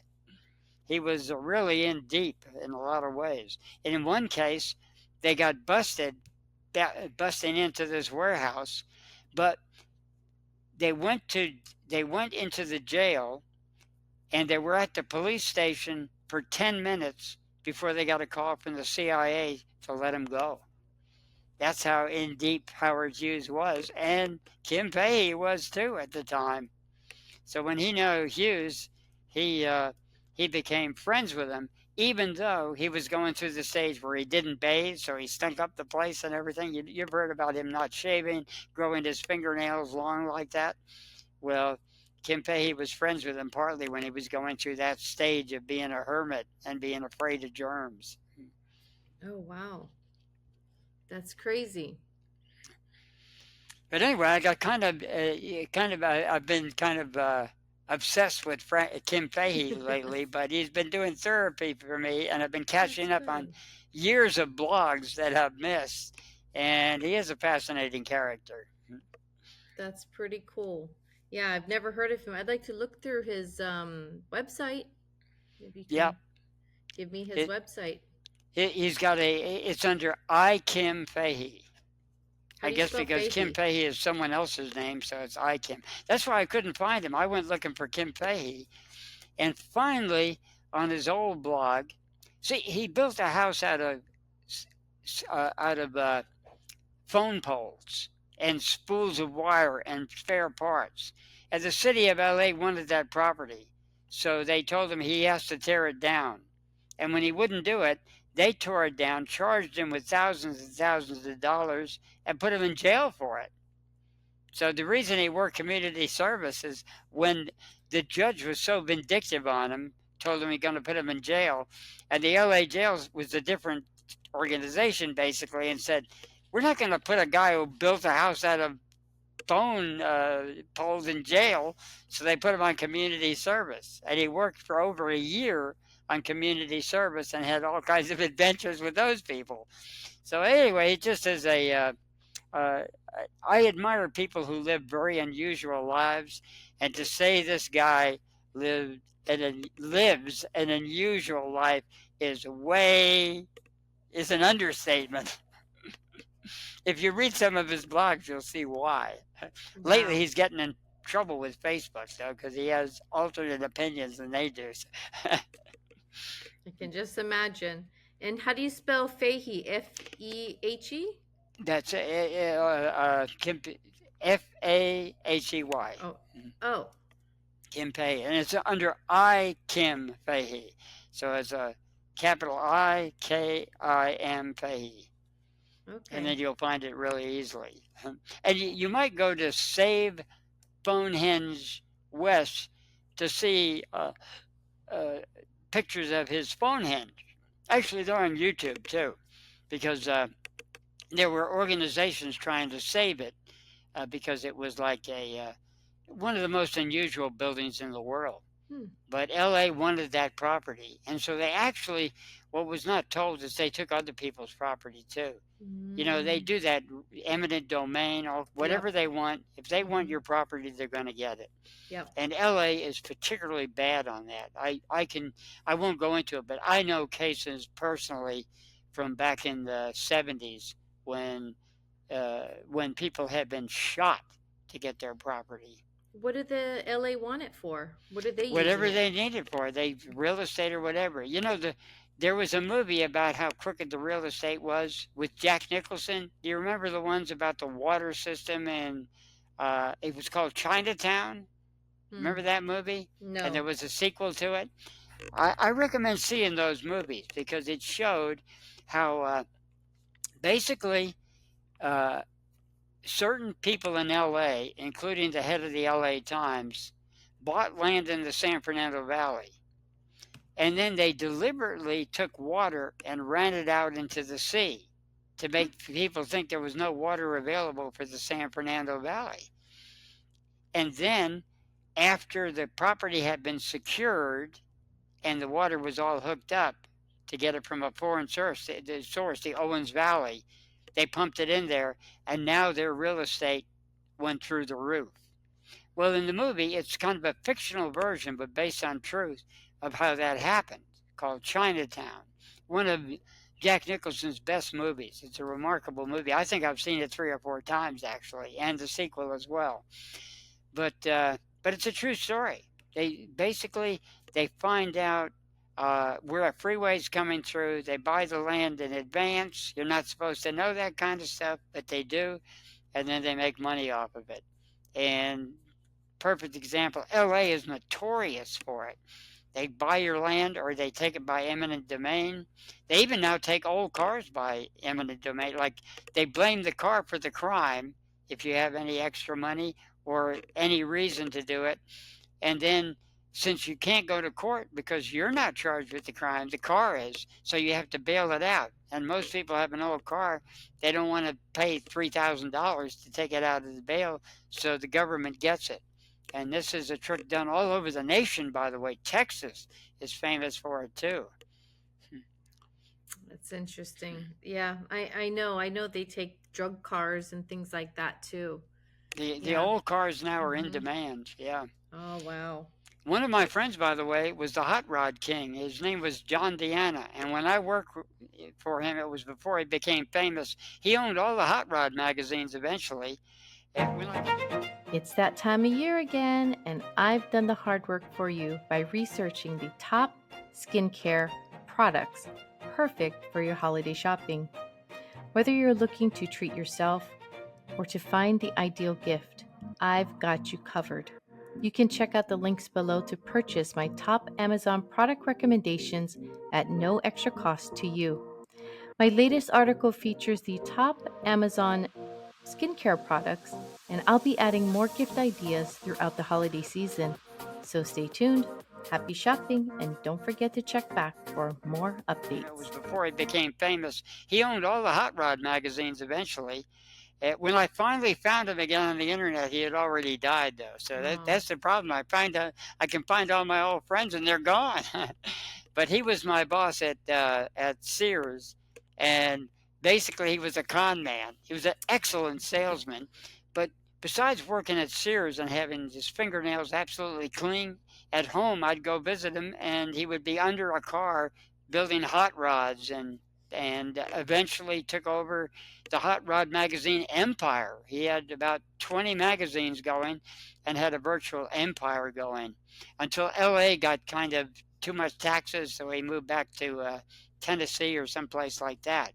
Ultimately, I'd lost track of him a long time before that, except in between, I looked at one of the other sports car magazines for the fancier cars, Lamborghinis, and he had written an article for the magazine, but I had no way to contact him back then. Now I would have, but he's on cosmic vacation, so I'm going to have to become a astral projector and go find spirits.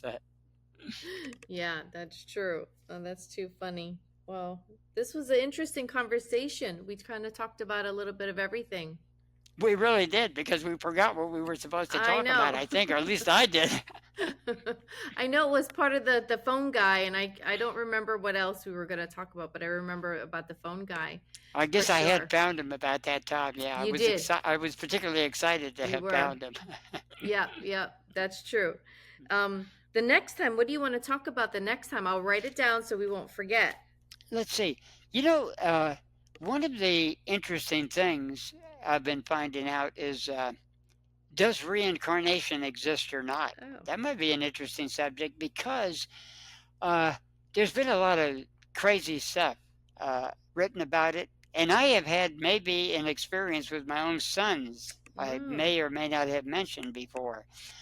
But there was a man named Ian Stevenson who wrote a book, a big book, this thick and a big book, on detailed 20 cases of reincarnation. I was available, and he wrote a sequel, 20 cases suggested. Well, due to the internet, I didn't realize that he had researched thousands of people and found evidence of it. Like the most famous one is that many people have heard elsewhere. This Indian woman uh, remembered her life, and it was in a town 20 miles away.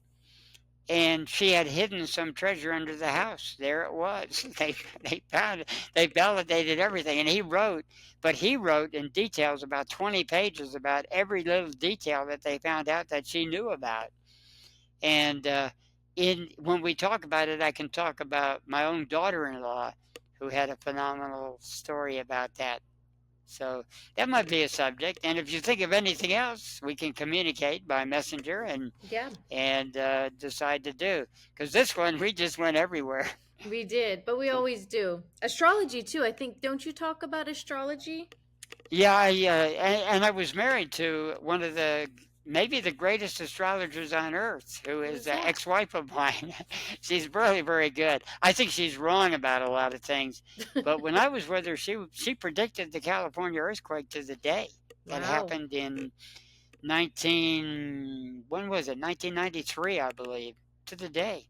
And she Wow. even told me, I don't do, because there was an earthquake predicted for January 5th. So I told her about it, and she said, I don't do predictive astrology. But on the 5th, what's going to happen, people who have money are going to lose money. That's all that's going to happen. If I was going to pick a date, and she picked whatever it was, January 25th, I think. She said, that even though I don't do predictive astrology, that's what I would pick. Well, on January 5th, there was a law passed where a lot of people with a lot of money did lose tax benefits. And then the day of the earthquake, I was in Santa Barbara. We were in Santa Barbara staying with friends. And when the earthquake is happening, my friends are running out terrified, and I'm jumping up and down on the bed saying, she got it, she got it, she got it right. And my wife just rolled over and she slept through it. She said, I don't want to wake up now. Good night. And my friends are all in the kitchen. The electricity was completely out in Santa Barbara, and yet this happened down in the San Fernando Valley. In fact, my first wife was in the building next door and became a religious person because the other apartment next door, all the floors crashed and went down, and her survived. So she took that as a sign from God, I guess, and is a very religious person these days, where one of my sons even has trouble talking to her once in a while.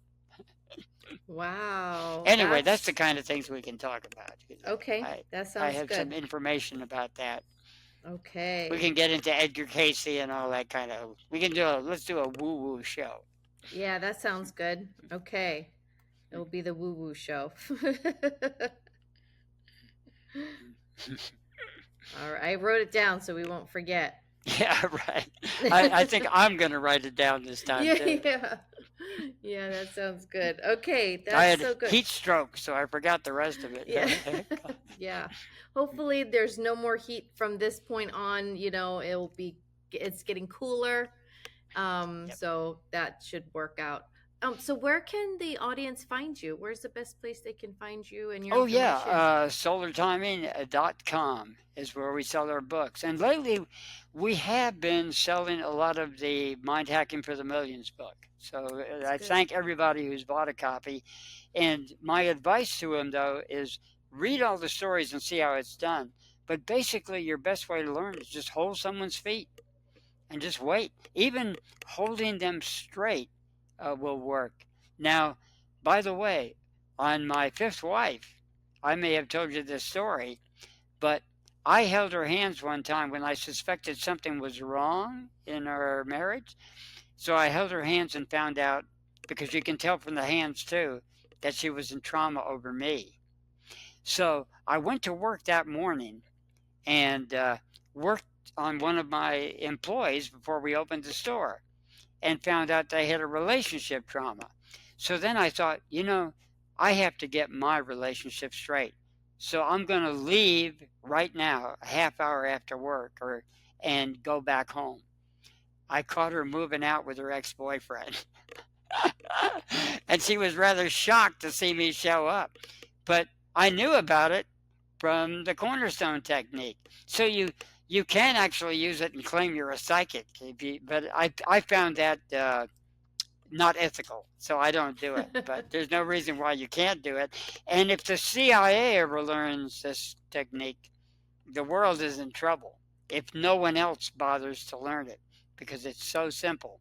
And that's why probably they're not doing it, because they're looking for something more complicated.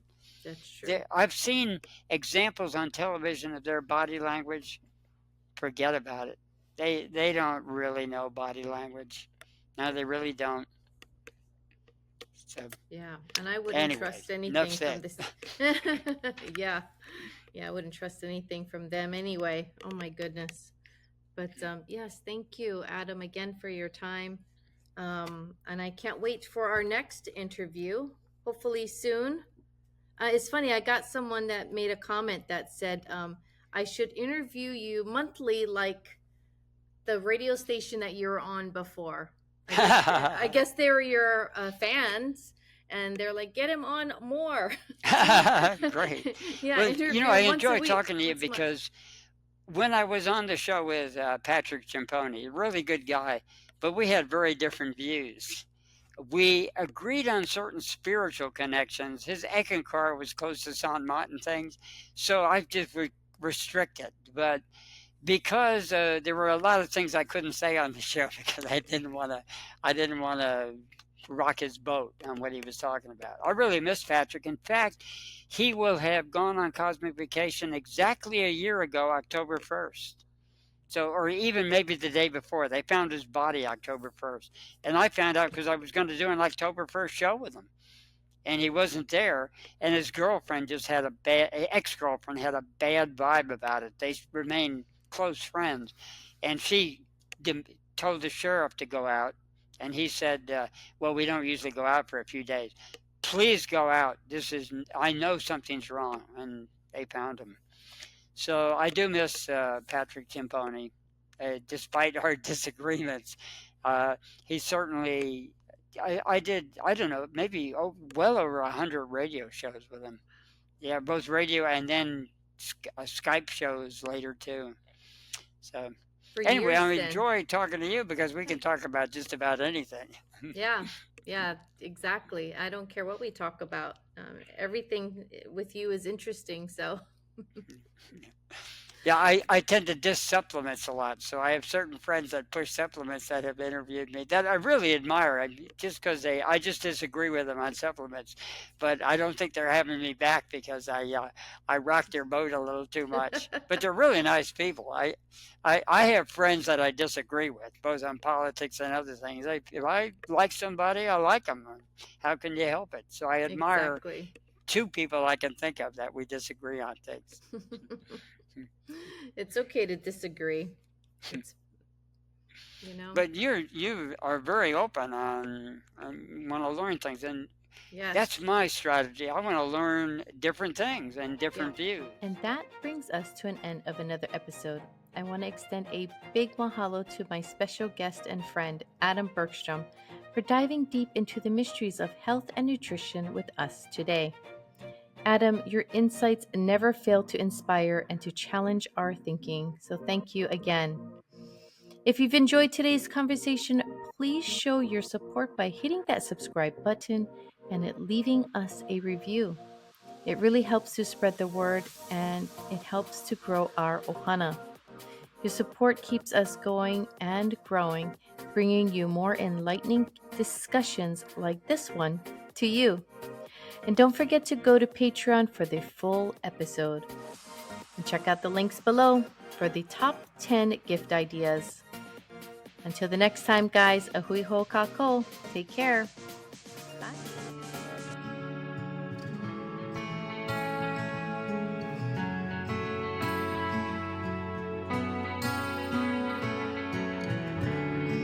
The mountains hide my hindsight, and all I see is you.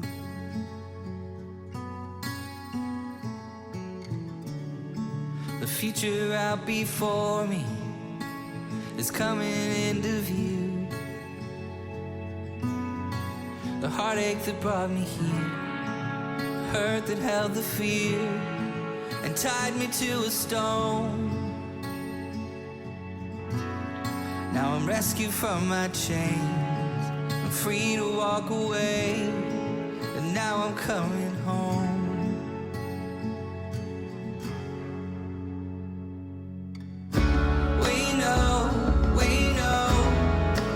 We don't have to speak.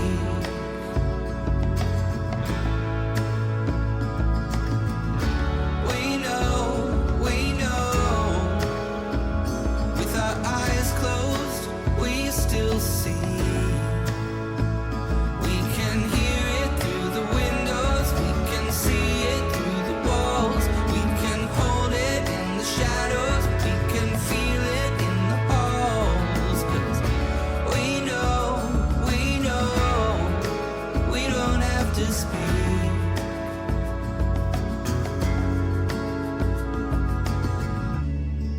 The faded glow of moonlight shining on your face.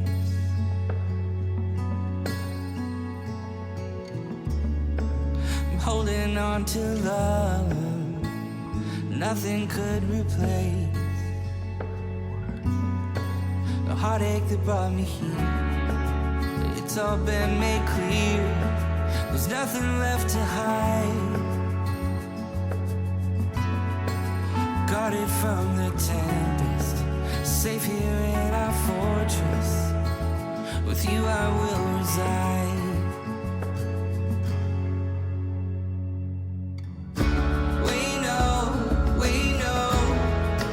We don't have to speak.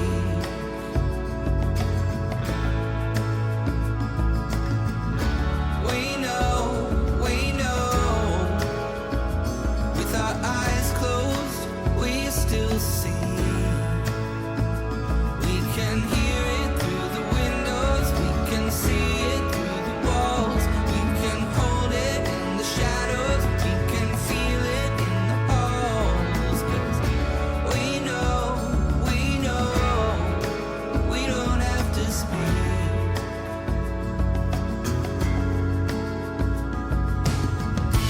We know the hidden strings of fate. We know the energy we make. We know the stars illuminate. I know